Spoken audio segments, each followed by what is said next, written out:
Beer Week continues, and today's featured brewery is Catawba Valley Brewing Company out of Morganton, and Billy Pyatt is here with us. Thanks for having me today. Yeah, let's talk about Catawba Valley. I've seen your beers in stores for a while. I've enjoyed many of them, but for folks that aren't familiar, let's just give them the nuts and bolts about Catawba Valley. First of all, you're out of? Oh, sure. We're out of Morganton, North Carolina, right downtown, about a block south of the old courthouse. And you got a nice little tap room there, too. We do. We are open regularly 3 days a week to serve the beers that we make there. We always have 12 standards and 4 seasonals or specials available to the patrons there Wednesday, Thursday, and Friday.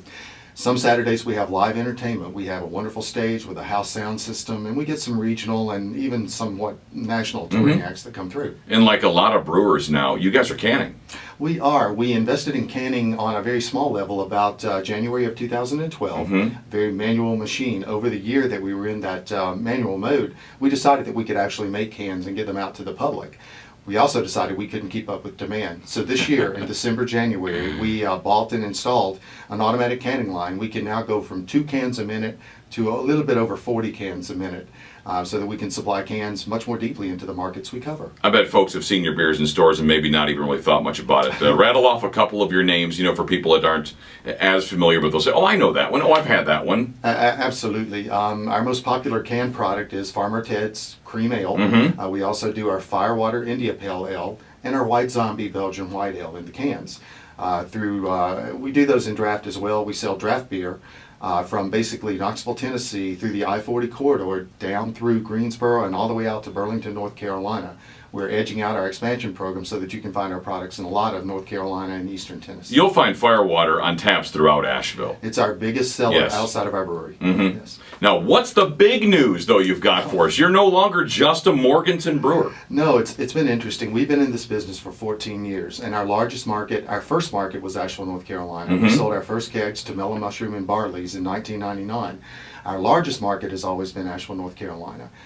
The Western North Carolina beer scene is exploding, and we want to continue to be identified with what's going on up here. In the olden days, there were only 3 or 4 of us, so it was easy. But now we've decided to invest even more and deepen our roots into Asheville. So this summer, we're going to be opening up our second brewery in Asheville, North Carolina. Fantastic. It'll be located in the Biltmore area. The address, I'm proud to say, is 2 Fairview. It's a complete renovation of a building that exists down there, just across the railroad tracks from the historic Biltmore Village. So Biltmore Village, folks, this is when in the summer, late summer, when it's ready, it's ready. It is. We've submitted our plans, our drawing package for permitting, and we expect that our partners in the development, in the real estate development area, are guiding us through the process. We expect to be able to get through that just as quickly as we can. Obviously, Asheville has a lot to say with approving the permits and the plans that we have. But once we're done, when you see us break ground down there, our plan for demolition and retrofit is somewhere around 2 months. It will take us a little longer to get the brewery running. We have to get permitting from the feds for that. But the tap room itself, serving beers made in Morganton, eventually serving beers made in Morganton and Asheville, will be open as quickly as we can. Now, will this give you a chance to actually experiment a little more? I mean, you can do maybe some small barrel stuff, some experimental stuff, maybe some aged, barrel aged stuff, because you'll now have 2 locations. You absolutely read my mind. So what we're doing in Morganton, and I want everyone to understand, we are not backing away from Morganton at all. We'll actually take the small equipment out of Morganton, the smallest stuff that we have, the smallest tanks. We have a small brew house. We'll move that to Asheville, and that will be our secret lab. We'll make all kinds of neat products. The mad scientists of Catawba Valley. I'll get a chance to scratch my itch from my old home brewing days. It's been a long time, as well as our brewers get to make what they want when they want to make it. It's going to be really interesting. You'll see the creativity there, but it's the kind of product that Asheville can really support. In Morganton, we'll retrench with some higher volume equipment, bigger tanks, to concentrate down there on the higher volumes, the packaged goods, so that we can continue our edge out distribution strategy as we try to get a little bit bigger. But the key is both tap rooms are going to be able to have access to all the products that either one of them produce.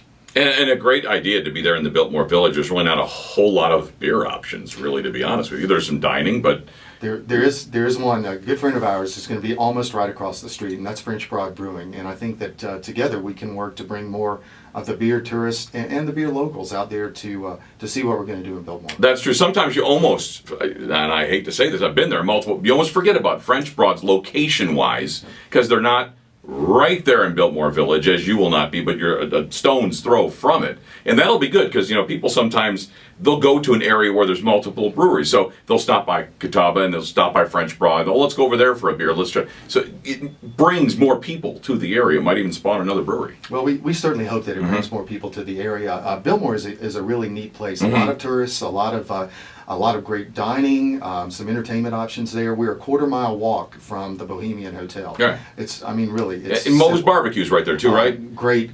Yeah, so you got that right there. So you can get some beers and some good barbecue and just call it a day. You guys check out the drawings that are on the website. Mountain Express just picked up an article about us. They'll show the floor plans and things. This building is going to be an interesting place. Indoor, outdoor entertainment facilities. Garage doors on one side so that you can sit in our beer garden. Our beer garden is going to be almost the same size as the inside of the building. Nice. So you can sit out and enjoy the Asheville people weather. Like that. Watch the brewers work inside when the weather permits. And if the weather gets nasty, we're going to have room for about 60, 65 people to sit in the bar. We'll also have 60, 65 parking spots, plus room for the beer garden and food trucks and things like that. So it should be an interesting indoor, outdoor entertainment. Come and sit a while, cook out. Bring food or get something from one of the local food trucks. It should be nice. Exciting time for Catawba Valley then. Well, we're excited. My wife, my brother, and I worked very hard for a number of years, for 14 years, to get to where we are. And we do have a vision of what we want to be. And that really is to support what we're doing here in Western North Carolina. So people, when they see us, wherever it is, they see us on a shelf, they go, I remember those guys from Asheville. I remember those guys from Western North Carolina. So look for Catawba Valley beers in cans right here in West North Carolina and Asheville now. And then come summer at some point, have a fresh one down there in the Biltmore Village at your new location. And like a lot of the Beer Week people, you're running ragged right now. Oh my gosh. All the Beer Week events are just crazy. Log on to rock104rocks.com. You'll see everything, and we'll see you at the Beer City Festival. We'll definitely be at the Beer City Festival. I will mention one event tomorrow night at Barley's Tap Room. They're one of our older customers. We're going to bring out some of the original brands and some of the boutique brands that we're already making in Morganton, and we'll show our drawings and plans there. So come out for happy hour. Wednesday night? Wednesday night, okay. Around 6 o'clock, it'll go till about 9. We'll have the brewer staff there to talk beer. We'll have swag. We'll have plans for the new place, and we're just happy to kind of deepen our roots here in Asheville, North Carolina. Awesome. And if you're coming to the Beer City Festival, of course, don't forget to sample some fine beverages from Catawba Valley. Billy Pyatt, we thank you for coming by. Thank you very much. It's been my pleasure. Appreciate you, and we'll see you Saturday. I look forward to it. All right.